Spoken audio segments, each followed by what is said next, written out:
Hey, what's up? This is Chosen, and this video is going to be a podcast-style discussion with 5 content creators: DeadwoodJedi, JGigs, Manibal, Kizzle, and myself. We're going to bounce around from a lot of different topics going on in the raid community, but mainly centering around the news that has kind of come to the front of the community recently about leadership changes at Plarium and a brand new CEO change right at the top. So we're going to also discuss different things besides that and just bounce around a bunch of different topics going on in raid currently. So let's get into it. All right, and now I'm hopping in with the crew here, and we've got Deadwood, Manibal, Chosen, Kizzle, and JGigs in order from left to right. So I'll let you guys kind of individually say hi. Deadwood, what's up, man? How you doing? I'm doing great, man. Thanks for having me. This is I'm looking forward to chatting with all these cats. You bet. And then Manibal, how you doing today? I'm doing awesome, man. Thank you for having me again. Appreciate it. You bet. And then Kizzle, man of the hour, welcome back. How you doing, brother? I'm good, man. I don't think you did a mic check on me, so I don't know if now's a good time. Because you just mute it. You talk plenty. I had yours tuned because you talk plenty, so I didn't need yours. All right, Giggsy, how you doing? It's good to get you on again. It's been a while, man. Yeah, I'm stoked to be here. Stoked to see Kizzle back. Stoked to be here with Deadwood and Manibal. I'm excited. Awesome. Well, obviously, let's just go ahead and dive into it. Kizzle's kind of dropped a thunderbolt on the scene on his way back into the content creator community. So, Kizzle, you want to kind of give an intro? I'll link to your video down below, but you want to kind of let us know what you kind of came across and what was kind of the big thing you kind of discovered? Yeah, I mean, honestly, I didn't know it would turn into a big thing, but basically I was doing a stream the other day, and I was talking a little bit about how I've gone through the annual reports, the quarterly reports at Aristocrat before, and how one day, someday, maybe I'm gonna do a video on it. And I was sitting here and I was like, I should do a video on like content. And I was like, oh wait, man, I'm not really good at the game anymore. What else can I do a video on? And I was like, I'll read the annual report and maybe I'll see something. I don't know. I read them every day for work. I take notes on them, send them to like our executives and whatnot. And so I read it, and then there's a couple things that were just off to me when I read it, and then I was thinking about the new updates, and the game suddenly feels like there's going to be content in it, but for the last year and a half it's been stagnant. And then the thing that kept jumping out to me in the annual reports was they weren't calling, now Aristocrat's the parent company, that's who bought Plarium. They bought Plarium in 2017 for $500 million. Right? They weren't saying Plarium is doing great. Plarium is, beating goals. Plarium has crazy cash flow. They kept saying raid. And I was like, man, that's really weird. Like, you don't see that. Normally, you don't talk about the product, you talk about the company. Does that make sense? Yep. And so when I saw the parent company referring to the product versus the company they acquired, which is even a kind of bad message to the shareholders, because then, the shareholders are going to kind of go, well, what about the rest of the products, right? But I kept seeing it, and then I started to see these massive numbers that were associated with raid. And I saw somewhere they said there was a significant cash flow generator that came along in one of the acquisitions. A long time ago, I talked about it in one of my older videos, that it's possible that they bought Plarium to have a significant cash flow generator. And a big company like that, they like that, because now they get to go grow, they keep their shareholders happy, they can go buy new stuff. So in short, I just saw weird things. Raid being mentioned instead of Plarium, and then all these crazy numbers that weren't associated to Plarium but were directly associated to raid. Plarium makes Vikings, they make other games, but all of it just didn't add up to me. And so I kind of came to the terms with the fact that Aristocrat really thinks incredibly highly of raid. And I started to think, well, if they have that much stock in raid, then why are they letting raid mess up from time to time? Like, somebody should be firing the CEO. Like, I would let go of the CEO like that if I had one bad month, right? And they've had to have had some bad months. So I kept thinking about that, and I was like, maybe that's the change. Because the other thing I noticed was they were going to release a new faction, Samurais. And I think Saito the Undead, he's clearly from the Samurai faction. That's going to be a little teaser for version 2 of this. Yeah, I said that. I said that in my video. He looks like he matches like the undead version of somebody from a new faction. It looks to me like he was a samurai, and then they just put a ghost kill filter on his face. That's what I said. I think they just changed the skin tone. Okay. Yep. They changed the skin tone. That's a good point. Yeah, okay. That could be from an abandoned faction, you're saying. Okay. So they were going to make the Samurai faction. They released the Samurai faction in a teaser a year ago. And then all of a sudden, now you see a samurai that's suddenly an undead, but he doesn't look like he's undead. He looks like a samurai, you know? So then in my mind, I'm like, man, maybe they were trying to build a new faction and then they abandoned that project, right? But if they're going to abandon a project of that size, somebody should be accountable for it. And I kept thinking, maybe it was the CEO. Like maybe they let go of the CEO. And I was like, man, I'm just going to check LinkedIn. I pulled it up on LinkedIn. I found it in like 2 minutes. And I was in shock, dude, because I'm sitting here reading it. I'm like, CEO, co-founder, Plarium. You know, and I'm reading the whole thing, and it's like, you know, the length of the job title, you know, is until July 2020, and then it's all clicking for me. I'm like, dude, that's when we got, you know, it was in August or I think early September or August when we started to get, you know, a lot more momentum. Brad got featured. You know, Darth kind of lit Google Play on fire, you know, with negative reviews. Like we saw a lot of things happen in that period of time, and then it all just kind of clicked for me. And then I had to restrain myself because I immediately wanted to go live with like half of the information. You know, I was like, oh, gotcha. Oh, okay, here we go. And I'm like about to go live, and I was like, hold on a minute. Let me keep reading. You know, let me write this out. Like I got something. And that was also when a lot of content creators started getting emails about wanting to sit down with them. Like I met with them twice, and I wasn't the only one that got contacted. So that was in like when I started getting those emails, like July and then into August. So yeah, it all kind of does coincide. Yeah. So that was a big shocker. So I am going to do a version 2 of the video. I don't know. I mean, I have a ton of information right now, and I got contacted by some former Plarium employees and whatnot. Right now, I'm kind of weeding it out to figure out what they're going to let me say, because I'll say it here. Like if you guys tell me I can't say something, I'm not going to say it. Like it's not really how I roll.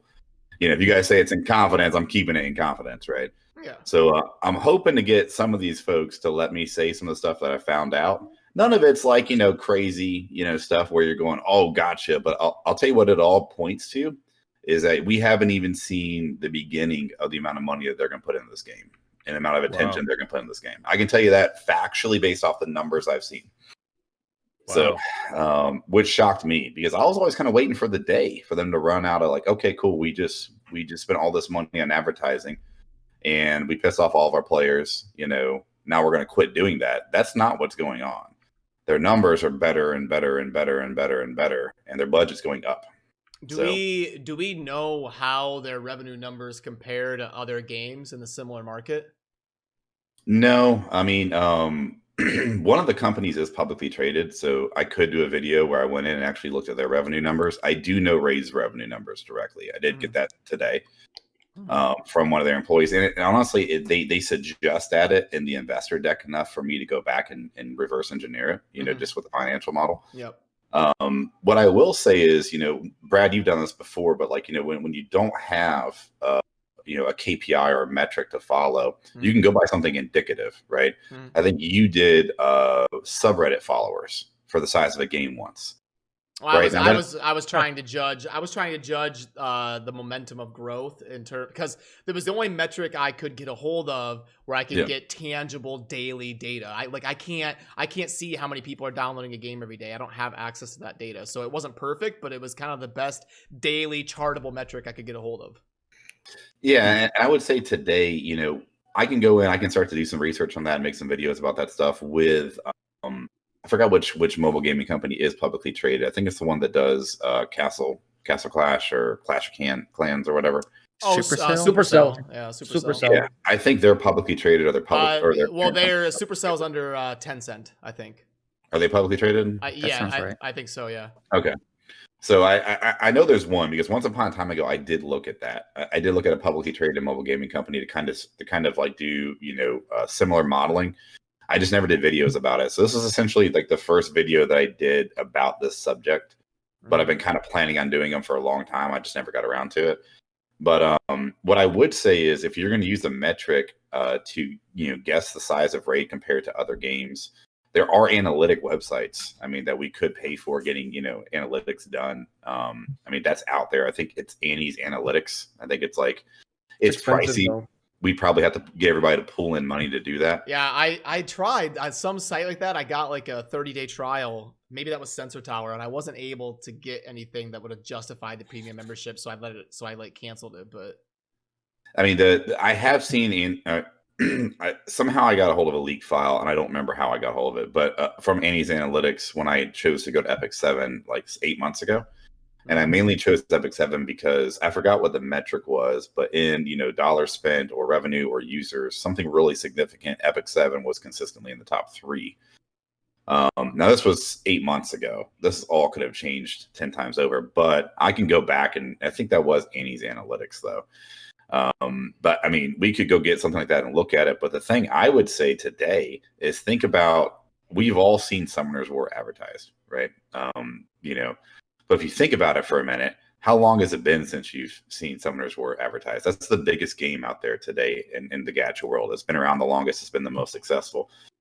Think about the last time you saw an advertisement for that or for E7, right? It's probably been a minute. Think about the last time you saw an advertisement for Raid. It was like 5 minutes ago, 10 minutes ago. I mean, like when I was like watching TV an hour ago, like on YouTube. One just popped up over your cam in Discord. I'll be watching games, or I'll be watching videos from other industries, and they'll talk about Raid Shadow Legends. Like, it's like not even gaming or anything. Yeah, and so I think the way I would look at it is, if you look at it from that standpoint, since we don't have a metric, if we were to just say, well, who is pumping all that money into advertising now? If it were 3 months, right, then what we could say here is, okay, well, they had a really good ad sprint, and now they're done. They've spent all the money they can spend on it. Raid is somehow continuing. Well, Plarium is somehow continuing to find money to pay for the ads. Now, I can tell you, as somebody that's worked in investment banking, there's a way you would do that, right? And I'd be a little bit careful because I don't want to like reveal some of the stuff I found out today. But I can speak generally, right? The way you would do that is if you projected the earnings from the advertisement on a day-per-day basis or a month-per-month basis, right? And you would have to hit those metrics every single day or every single month without fail. Otherwise, you would not get the capital approval, right? Does that make sense? So, it would have to prove itself out either daily or monthly. And so you would say, okay, if we're going to spend $100,000, I need to see 20% on that within the first 2 weeks, right? And if it ever goes to 19%, we're not spending that money anymore. That's typically how just any capital. Normally, what you do is a model called a net present value and internal rate of return. That's very complicated, right? But the problem with that is you have to have income coming in, right?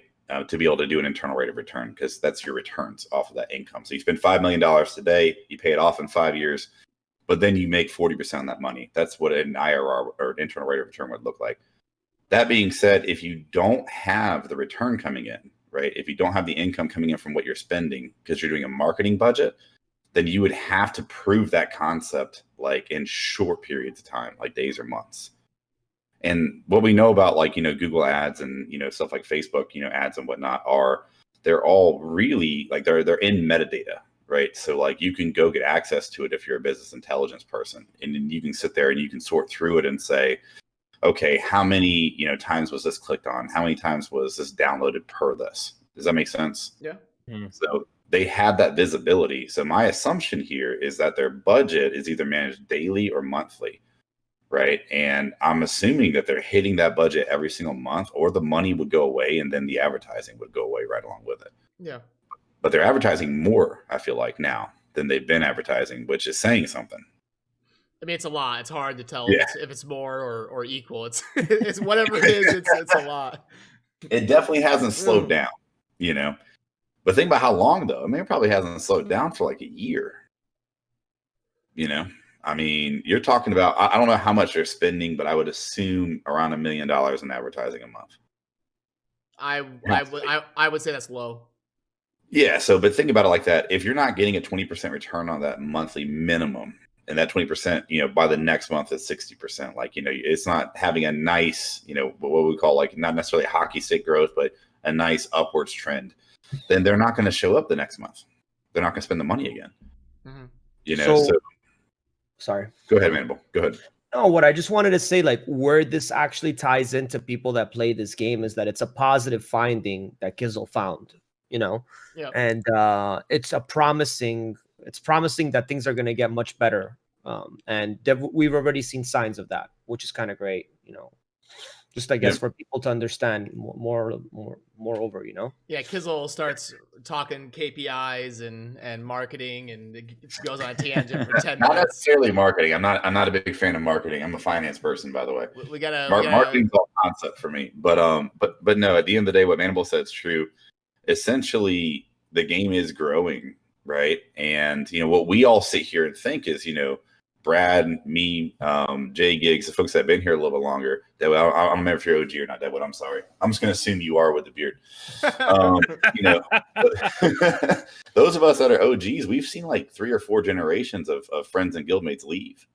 And since we're so close to those people, we kind of say to ourselves, well, the game must be shrinking, must be getting smaller. But I think the fact that they show up every month and advertise is actually counters that, like directly. Like, no, the game's growing. So as content creators, as players, we know that money is going to continue to funnel its way through the game. And now with the leadership change and getting rid of the CEO, I think you're going to see better content, and you're going to see situations where they're getting more feedback from the player base. Darth posted it the other day, but there was something in one of the aristocrat, investment quarterly updates or something that basically said that they noticed that Plarium's feedback was negative from the player base. So, I mean, a parent company that's got that much stock, not in Plarium, but in Raid, they're not going to tolerate it, man. Right. Like, we've been saying, we've been saying for a while that it's hard for them to accept any criticism because they're making so much money. But eventually that's going to dry up. People are going to start leaving, and it's going to turn negative. And it looks like right around the time that really hit hard, they were like, get out. We got to get somebody else in the spot. What was the CEO's name that you did? In the original boardroom skits? Yeah. Nah, he was always in my scripts. He's always just boss. There's no name. Okay.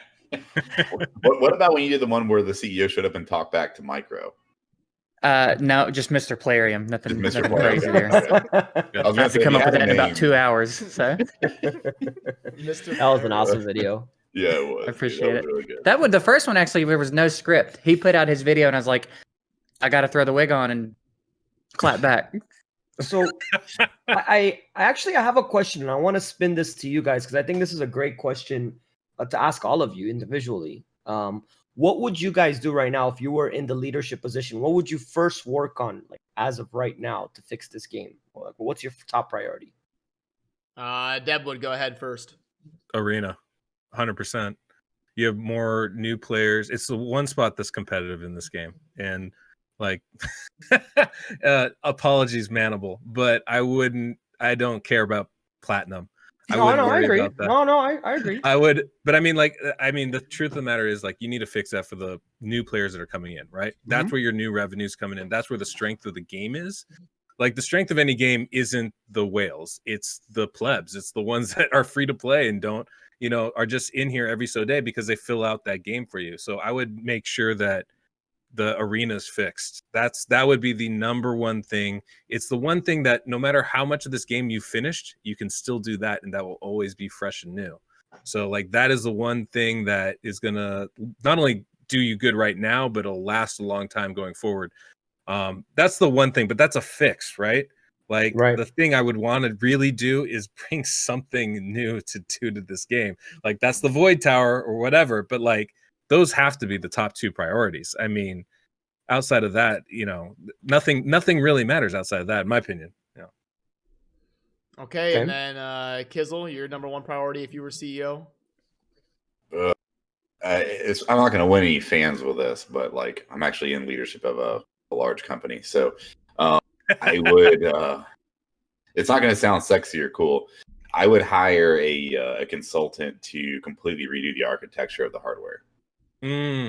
Right, because that's a serious problem in this game. And then, but I would hire a consultant to do that simultaneously while I brought in another consultant to like help me with in-game content. Somebody that actually knew the industry. I don't think Plarium gets a lot of advice, or like, and honestly, like, I've talked to some of the creative developers over there before, and I've talked about other games, and they don't really play other games that are in the same, gacha category. So like, if I said, well, you guys know how E7 or how Summoner's Wars does it, like, no, we don't. Say, okay, cool. Let me show you real quick. But so Kizzle's first move, hire Kizzle. Yeah, I mean, but to be honest though, this is a systemic problem at times. I've been at a company that did this the wrong way. I've been at a company, the one I'm at now, does it the right way. But you got to quit hiring people and start hiring consultants, right? And it sucks, but like, you got to, if you hire people, you got to train them, you got to get them in your culture. Like, you have so many different things you got to do. Then you got to tell them, okay, like, you know, go fix all this stuff. You hire a consultant, you just say, get this done by this date, and move along. You know? Subcontracted.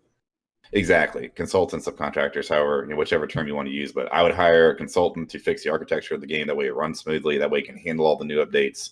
Yeah. And then I'd have somebody come in, you know, that has some experience with Summoner's War, with some of the other gaches, you know, to help me build in-game content. Specifically, if I were going to do something that I just personally like to see, I would make the last 10 levels of Void Tower. I'm going to assume Void Tower is 100 levels. I would make 120. Yep. I would make the last, like, maybe 15 levels, if it's 120. I would make them ridiculously hard, but not paywall. You know what I'm saying? Like, something where, like, you have to use some common, you know, champion mechanics or some rare champion mechanics, something where you really have to, like, go back to the drawing board. And I'm stealing that from E7, because I'll be honest with you, I've been playing E7 for 7 months. I still haven't cleared the last 3 levels of that Void Tower. And, like, most people just give up. But at the same time, as a content creator, like, you can sit here and pump out numerous, like, okay, this is one combination you can use, this is another. It's highly challenging, but not like what we saw in Faction Wars, where you needed an immunity team, you know. Not that, something that you can actually beat, but you have to use a lot of strategy, some unique champions, some unique characteristics, and then frankly, that would open it up too. Okay, like, you use, you know, something that's a little bit unique and some, like, an uncommon or in a rare. And then, you know, later on, you have a pay-to-win legendary come out, you know, after folks have built up their teams. And, you know, if you want a quick and easy way to do it 6 months down the line, something like that. But not like immediately, you know, like, wait a little bit. Let folks work a little bit before you give them the, you know, the pay-to-win champion. But let it be doable with, I would say, level set at Epic. If you can't do it with 5 Epic champions, then the content's wrong. Let me ask you a question, Kizzle. So, like, because a lot of us don't know details, and I could speak for myself and a lot of other people that just don't have the technical knowledge. So, like, this game has the best graphics in all gacha games, but I guess it's being ran by an old version engine. Is that what it is? Because why is it that every time an update comes out, there's so many glitches, so many issues, so many server restarts? Like, is that what you're talking about specifically? Yes, and look, I'm not a software person, but it has been explained to me by one of the creative directors at Plarium that the game is built on, I guess architecture is the correct term, maybe it's not, but it's built on hardware. It's probably the best way to put it. That they initially built it on before they ever knew it was going to be a big game, right? And like, if you go back and read, like, Plarium's history, like, it was kind of started by, like, 2 people, like, in one of their spare bedrooms or something in somebody's house. So we can just kind of assume, you know, that Raid's probably not.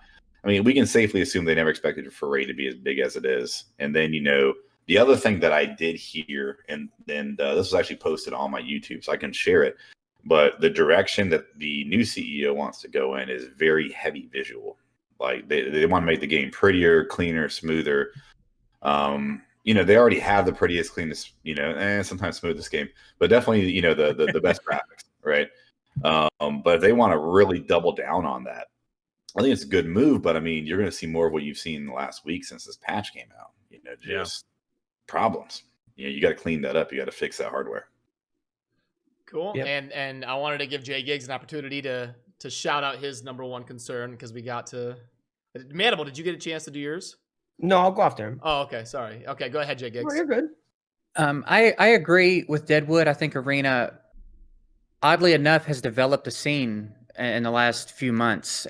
So I think Arena should be a priority, but to give a different answer, and one that I think is also important, I would probably work to expand the free-to-play ability, I guess, of the game. I would try to rework what champs are farmable, how useful they are across the board, and try to make this game difficult, because difficult's good. Long-term grind is good. But there's just some stuff you can't do in this game if you don't pull the right champs, and that drives me nuts. I hate it. So I would really work to make sure that people that didn't or couldn't spend money can still play this game. Yeah. Even if they can't be competitive in Arena, because that's always the way it goes, right? Yeah. But the rest of the game should be accessible to everybody. So that would be my priority. Okay, cool. And then Manibal, for your if you were CEO, Yeah, number one thing. The number one thing is actually probably the easiest thing to do, but it's such a quality of life that I think we will be shocked if they do it. Just let us pick which skills we want to prioritize.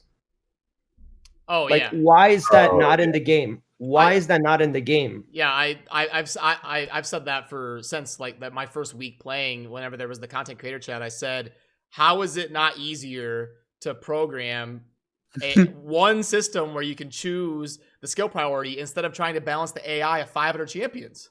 Like, Right. like how? Exactly, man. I mean, that would be so helpful for clan boss, for dungeons, for arena, for everything. You know, like I don't know about other gacha games. Do they have that function, or is this like breaking the game? Or Star Wars Galaxy Heroes has its own version of that. So like you can change modifications really easily, and you can preset mods. Okay. So like, you know, so for instance, if you put somebody in you know, your best DPS artifacts, right? That's your nuker. You can very quickly and easily change that from like Trunda to Foley. You can do that in like 2 seconds before you queue up for a match. I don't remember whether or not that costs currency, to be honest, but that's one way. But I'll be honest, like Epic 7 substat is actually worse. And the reason why is it's the same exact system, but the substat number that you get per roll is variable.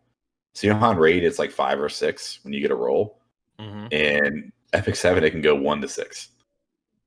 So you can hit speed 4 times, but only get 4 speed. Oh, jeez. That's horrible.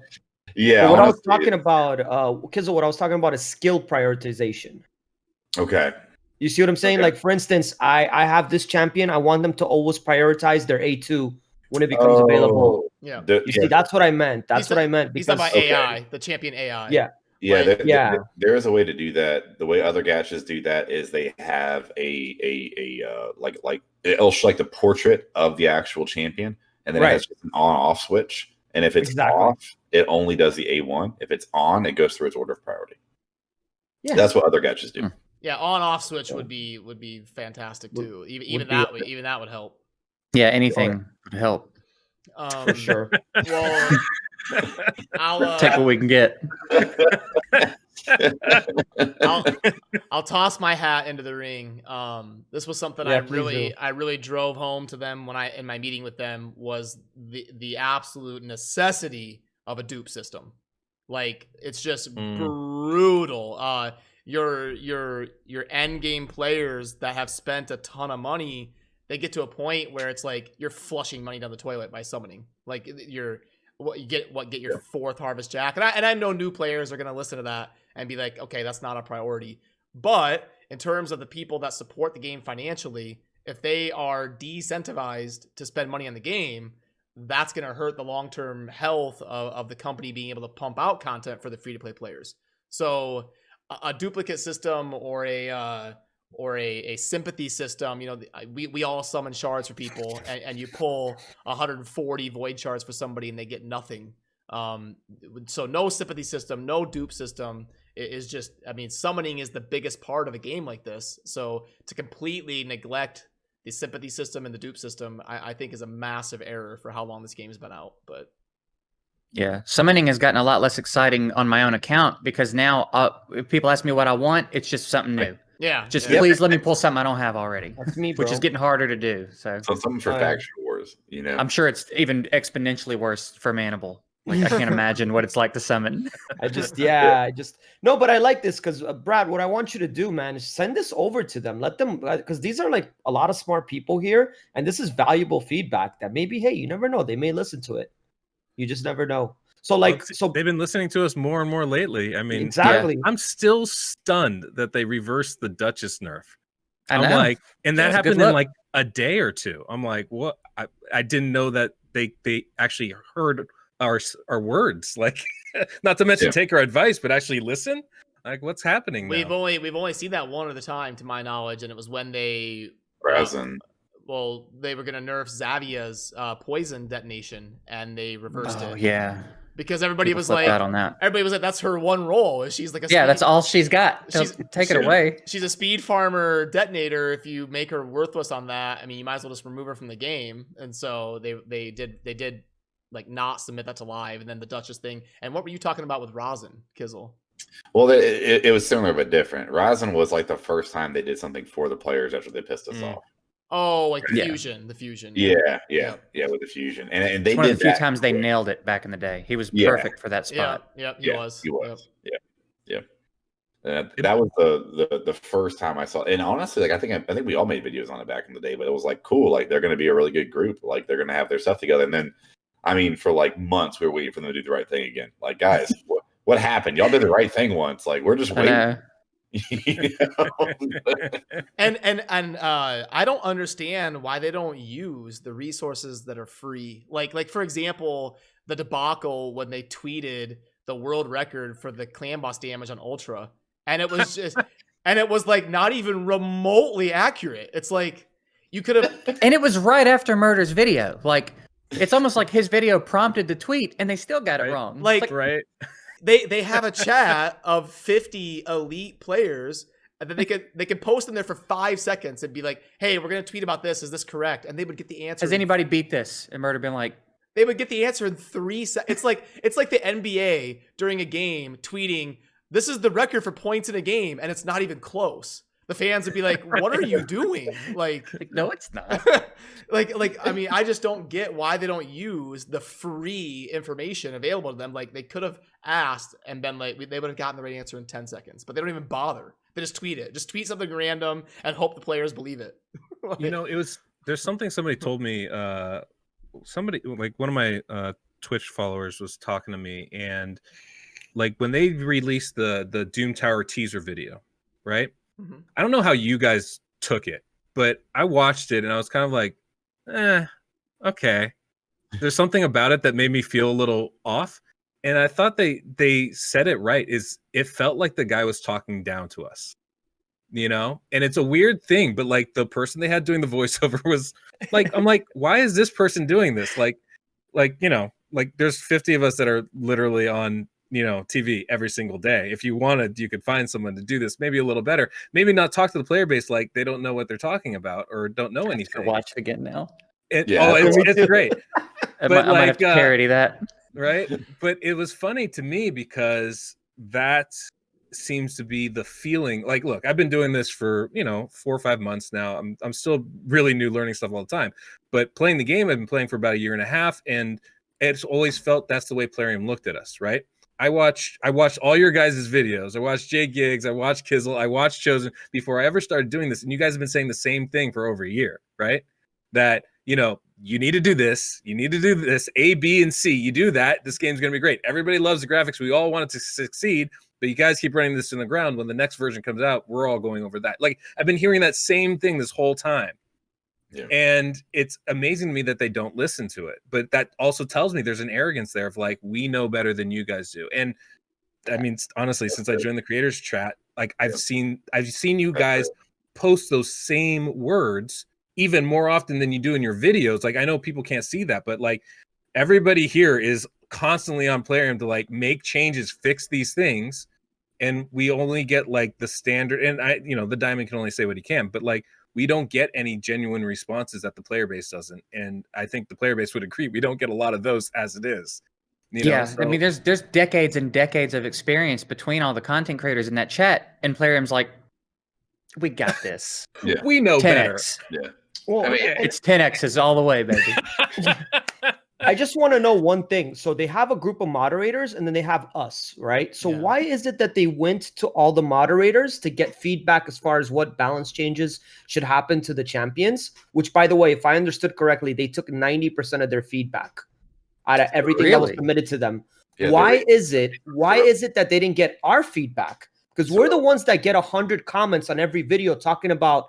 We know a lot. I mean, we know just as much if I had to say compared to them, but we reach out to so many more voices, you know. And it's like, I feel like, why don't they take our side of things at the same time, not just theirs?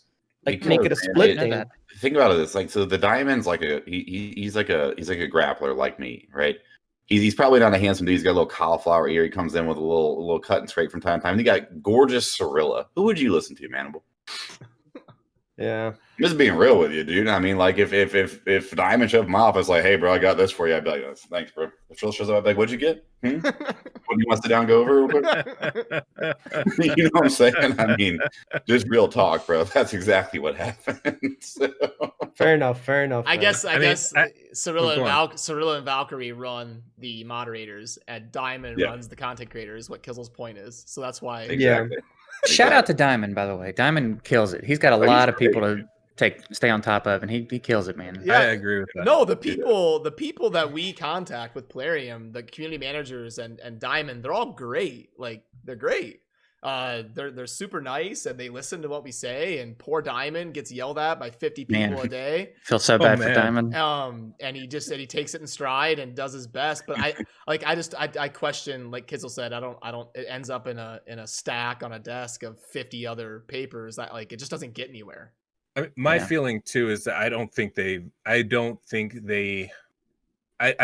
value us for our expertise. Yeah. Right. That's exactly what I want to say. And I do think a lot of that is, I mean, part of me doesn't disagree, right? Like, you're also talking, it's like, do you ask if you're a politician, do you ask the news reporter what you should do before you go out and do it? Because they're going to report that you asked it. Like, that is part of there is a catch-22, right? Like, they come to us with anything, there's a better than average chance that it's then going to get out to the player base. That's a good point. There's certainly ways around that. You can sign an NDA though. I mean, you can get around that in 2 seconds. Exactly. But my feeling is that they still look at us in that kind of a vein of, like, we're, if not, maybe not the enemy. I don't think that's the right word, but, like, we are, a vulnerable person to go to, which is unfortunate because there's literally no one more invested in their game than we are. Honestly, I think you're right on both stances. I think you're more right in the first one. I think it's just a simple arrogance, and, like, I've dealt with it. I worked at a company one time, and they literally hired me to build a mining division, and I was the only mining expert at the company.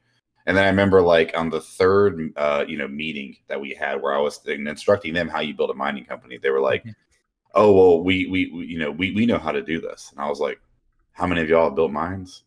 How many of y'all even dug a hole in the ground in your backyard before?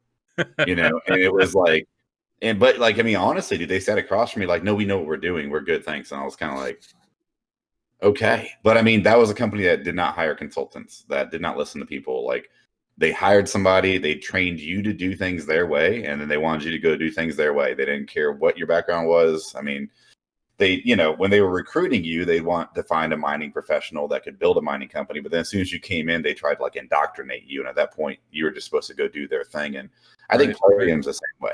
I think totally they think they figure it out themselves versus listening. I like your sentiment. I disagree about you comparing it to the media, because we're boots on the ground. I think the more comparable thing would be, like, a racetrack operator is going to change the track, and they don't ask the drivers. They just do it.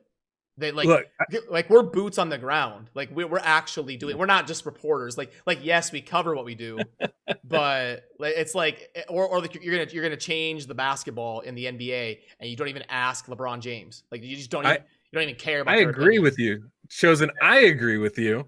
I don't think they agree with you. No, I fully agree. Like, we are the first people to test out these champions, to test out these levels. We're the ones telling the player base, hey, this is how you do this. And we're also the ones saying to the player base, hey, this is a good thing, or hey, this is a bad thing. I feel like you're 100% right. We are 100% on the front lines of these things. We are the boots on the ground. We are the players in the sport of Raid Shadow Legends. And it is frustrating. And I mean, like, I hardly post in there anything meaningful. I'd never post anything meaningful in there anymore, because I know I'm not going to get any kind of response that is going to help. But it's agonizing, the fact that I can offer advice and they won't take it. And it happens time and time again. When I watch you, when I watch Stu, when I watch Hell Hades, when I watch any of these guys, any of you, like, post suggestions, and it goes nowhere. Like, what is my voice going to say? They clearly just don't care. And it's frustrating because we're as smart as anybody they're going to bring in, you know, and because we play more often, we test more often, we see how this impacts people more often because we're also getting feedback from those people. Yeah. Sorry, I got a little heated there. Let me cool down a little bit. You had me. I was like, that's why we're that's why we're here. That's why we're here. I was about to ask you what you were selling so I could pay for it, man. That was good. Also, shout out to the fact that I thought Kizzle said miming company, and I was like, what in the hell is that? No, dude. I'm sure it was all on my face when you first started. I was like, no, I saw your face turn. I was like, I wonder, like maybe JGigs is like, well, you're from Tennessee. I was like, I've bought some bad mining companies in Tennessee. He might have a bad experience. Those damn mining companies, man. Mining company. I was thinking like crypto, like mining crypto. Like, I thought that too. It took me a while to get to where he actually was. Then he said dig a hole, and I was like, oh, like real life mining. Okay, he's a miner. Yeah. No, that's literally my background is rocks and dirt, and then every once in a while there's actually chemicals in the rocks, and that's also I have experience with that stuff too, but that's way more complicated. So what I want to say is this. So I asked Diamond. So I DM Diamond a lot because if I don't DM Diamond, everyone will think that like I'm I'm too much in there. So I rather just send them direct. Everybody. I'm like Diamond. I've been here for 4 months. This is what I've come to realize. We give you the best suggestions ever, and all you ever say is noted. Like, please explain to me what this means, man. I need to understand. What does this mean, bro? Because are we like just like wasting our time here? He's like, all the suggestions that you make, we have a once a month meeting and we go over all of them. I'm like, okay. Can you let us know how that meeting goes, bro? Maybe like, just something. Talk to us. I mean, we're here like telling you, here's a clear problem. I'll give you a problem right now. I can't spend money on the game. I have no room in gear. I have no room for champions. I've been in his account. He doesn't. I can't. Plarium, help me spend money. I can't. Help. Well, they can with the. I don't think they can. You should just have stacks of cash just throwing it up next to you right now. Like, I'm serious. I need it out of here this week. But it's just like, but talk to us. Be transparent with us. I love transparency, man. I feel like it goes such a long way. Like that video that they released that got like an inspired Kizzle to come back. That was awesome. But operate more from there. Like if you see that we're all giving you similar suggestions and you're having that once a month meeting, tell us how it went. Tell us what you're going to work on next. Tell us why you're not working on the biggest one that we're all suggesting. Things like that, I think would really help also. Cirilla does a good job with that though, dude. I gotta be honest. Like when I was a moderator, I was like the worst moderator, by the way. Like she'd give me stuff to do every week. She'd be like, hey Kizzle, can you go on the forums and answer all the arena questions? You're like really good at that. I'd be like, yeah, sure. I got you, girl. Don't even worry about it. And she'd be like, hey Kizzle, can you do it this week? Because last week you said you. Oh yeah, I got you. Don't worry about it. And like for just weeks. But honestly, she used to ask us for feedback in moderator chat from time to time. And, we'd give her feedback. She'd go through and then she'd send us a list and say, this is what I'm taking to the developers. And then she'd come back in and she'd tell us what the developers thought about it. She was great at it. That would be awesome. And how many times, just for the record, how many times did you rage quit the moderator chat and then get invited back like 10 days later? Maybe 5. Well, I remember like, oh man, I shouldn't say anything too incriminating about myself. I remember one. I remember one of the times I came back because remember when T Swift asked Cirilla, where is this going to be going? We're going off the rails. We're going off the rails. But do you remember when he won the tournament and he asked Cirilla to marry him? Changed his name to Cirilla. Yeah. Well, like I decided to win like just a little tournament that I was in, and then I changed my name to Valk Marry Me, and then she slid into my DMs, and at that point I was like, hey, I can kind of come back to moderator chat, like Valk's in there, so. Oh man.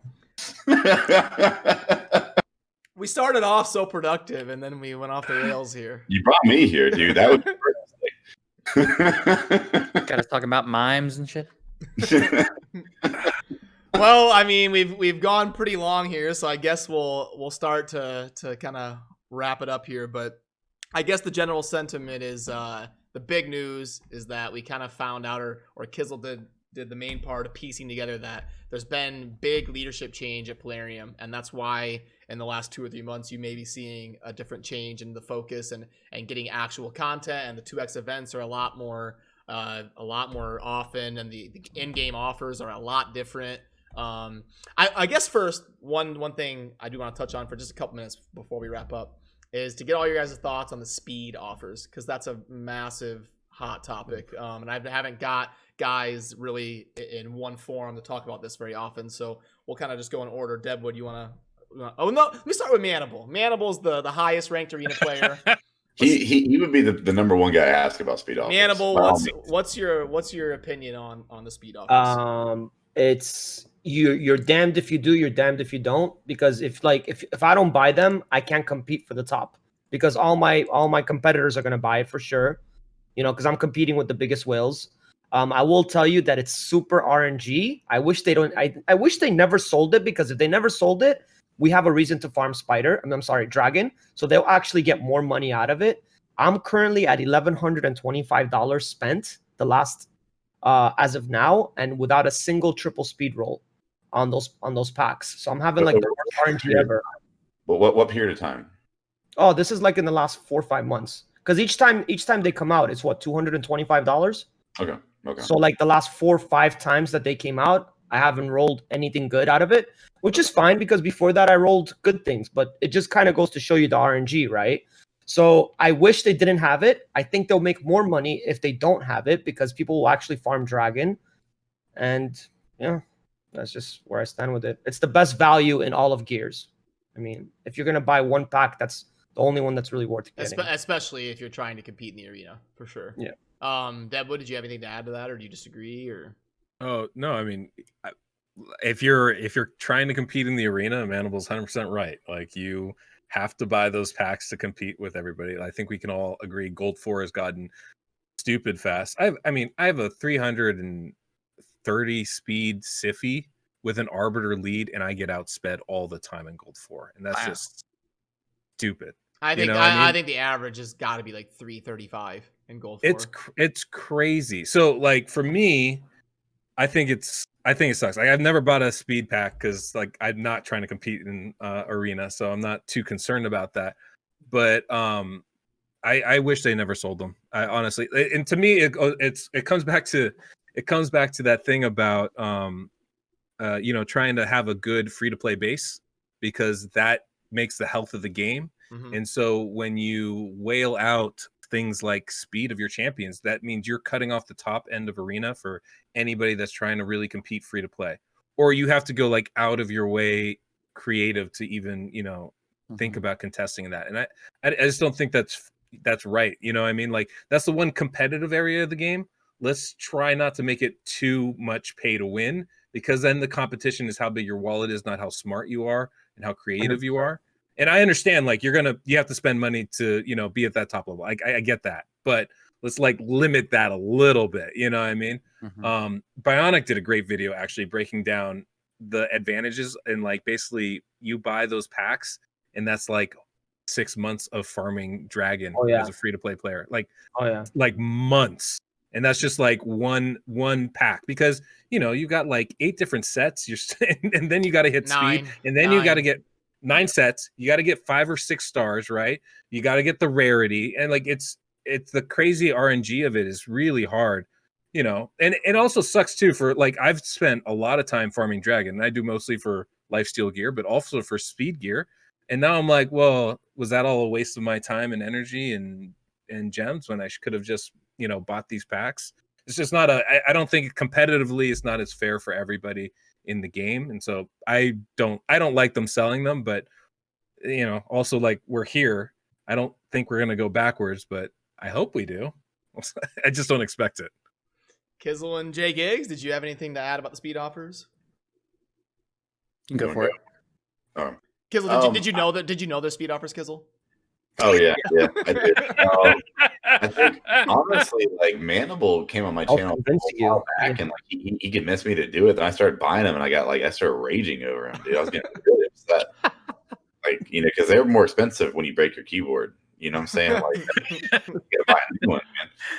But no, so the short thing there would be, they've gone too far, right? Like, now you have to buy them to be competitive. So what I would say is not necessarily advice about whether or not you should continue to sell speed sets. I think you should put them out all the time, but you have to do what every other good game does in PvP, and you have to counter the meta, and you have to counter the meta one thing at a time. You cannot counter if your meta's counterattack, you can't figure out how to, be counterattack. And then 3 other things. You have to just figure out how to be counterattack, right? So figuring out how to be counter speed really wouldn't be the hardest thing in the world to do. I mean, I don't have any suggestions, to be totally honest, but I mean, I would imagine some sort of, heavily defensive comp where, if they go first, maybe you have some passives that can really punish them for going first. And now all of a sudden, pure speed is not as important, right? Maybe you have to be more defensive. Maybe you have to have, other more well-rounded. I think that exists. Manibal, is it possible to finish high in plat without ever going first? Like just defensive absorb teams? I do that every reset. Yeah, just using I only attack Hegemon teams most of the time, so they always go first. That makes sense. So I mean, you can finish top and platinum arena today without without focusing speed on any of your champions at all. I mean, I have a 330 speed Lissandra that I use all the time. Well, let me rephrase offensively, because normally Warlord's pretty disgusting too. Yeah. I mean, normally in games defensively you don't need to have speed, but offensively you do need to have the speed, right? Yeah. I mean, it definitely helps. Obviously, it helps. It helps to spend money. Helps, all that shit helps. It all adds up, obviously. But yeah, I'm just in very much of agreement that they're gonna lose more money long term doing it this way, and it's way better off to give us a reason to actually farm Dragon. Okay, JGigs, did you have anything you wanted to get in there? I pretty much defer to Manimal there. I don't buy gear packs ever in any of these games. My spending is generally geared towards the closest thing to a guaranteed return I can get, and that's energy gems and the occasional splurge on a shard. But I couldn't live with it if I dropped, I don't know, 30 or 50 on a pack and got flat attack boots. Like Kizzle said, it's a lot more expensive when you start breaking stuff. So I'm good. I'll buy my energy and farm it. I agree. I don't buy the gear packs typically very often either. Well, no, thanks guys. I appreciate that. I wanted to get your input on the speed packs because it's not very often to get you guys all in one room here. But yeah, this has been a lot of fun. I'm hoping we can get together more often. I'll let you guys kind of say goodbye one by one. We'll just go in order. Deadwood, do you want to say anything and let people know what you're up to and say goodbye? Goodbye. Short and sweet. It's always nice being on here. Thank you. I'm really glad I actually got to do a video with JGigs and Kizzle, Manibal obviously too, and you chose them, but I haven't actually hung out with these guys yet on video, so this is really fun for me and a blast to have my opinion counted for once. It's nice. There you go. And then Manibal, let us know what you're up to. Yeah, no, it's great to thank you for having me. Also great to see JGigs, Kizzle, Deadwood, all of you guys under one video. That's really awesome. I hope to see more of this. All right, and then I'm scared to do this, but Kizzle, take the floor and say goodbye. No, honestly, thanks for having me. I'm definitely back. It's good to be back. Now I have to somehow figure out how to make a video that does a third of what the one I made last night did. I have no idea how I'm going to do that. So if anybody has any suggestions, that'd be great. Thong. Well, honestly, we might get that desperate. I mean, when rings do, right? By all means. What did we say earlier in your chat? I said that Layla has a wheel, and I was like, what if I said, I said, I don't know what to put on my own wheel. Like maybe on my own wheel, like I would wear like 3 shirts. And as we went down, I'd gradually wear less in each shirt. And then JGigs kind of rolled with it. I was like, maybe it's like I have a long sleeve and then a t-shirt, then a tank top. And then he said to have one of those ones like, what is it called, JGigs? Where they cut I don't know what it's called. There's no side. It's just like a hole in a piece of cloth and you drape it over your body. Yeah. Like a cape in the front and the back, basically. And just like a towel, you just throw it over. Yeah. Yeah. No, I think I'm into it. Tabard, I think is what that's called. I'll take your word for it, man. Well, that went more PG than I thought it was going to, but so thank you for that. And JGigs, anything you want to say? Yeah, always a pleasure, man. I appreciate you having me. It's I'm thrilled to see Kizzle back. I'm excited to see you back, man. Cool to hang out with Manibal and Deadwood as well. I'm glad we got to kick it for a little bit on a video. And I have a new DJ RNG video out. Everybody go check it out. Oh, That's hell it. yeah. I'm done. Sweet. Absolutely. I love those. I'll check it out right after. That's good. Sweet. That's good. All right, guys. You're awesome. Thanks for hanging out. It was a lot of fun, and I'll catch you soon. Alrighty, that's going to do it for this one. Huge shout out to these guys for taking the time to join me. DeadwoodJedi, Manibal, Kizzle, and JGigs. I will link their stuff down below in a pinned comment, so it's really easy to find their channel. You should definitely go check those guys out. They all do a great job and are staples of the raid community. So yeah, as always, thank you for watching. Have a good rest of your day. Peace.